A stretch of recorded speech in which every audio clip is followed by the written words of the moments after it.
డబ్బులతోనే మాట్లాడాలనుకుంటే దయచేసి ఇంకెప్పుడు మీరు మా ఇంటికి రావద్దు.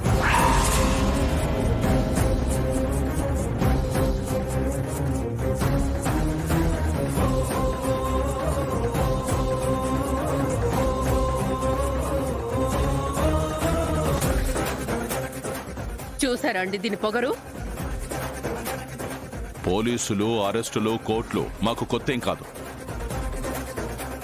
అయినా సరే మీ ఇంటికొచ్చాను. మీరిలా అర్థం చేసుకోకుండా ప్రవర్తించారు. దీనికి మూల్యం చెల్లించక తప్పదు.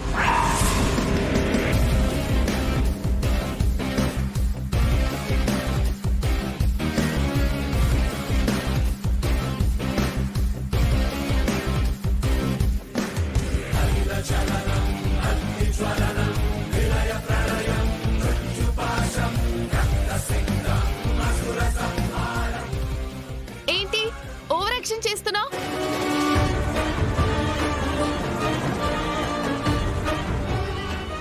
నువ్వు వెళ్ళి కేసుని విత్డ్రా చేయకపోతే మా అన్ని బయటికి రాడనుకుంటున్నావా? ఎలా వస్తాడు? మా నాన్న గురించి మీకు తెలీదు. మా కోసం ఎంత దూరమైనా వెళ్తాడు. మావయ్య, మీరు మా నాన్న ఇచ్చిన డబ్బుని తీసుకోకపోయి ఉండొచ్చు, కానీ మన మధ్య ఉన్న బంధాన్ని తీసి పారేయలేరు.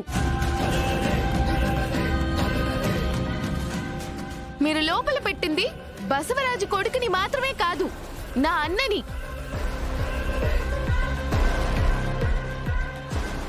ఒక కన్నుని కాపాడడం కోసం ఇంకో కన్నుని పొడుచుకోకండి.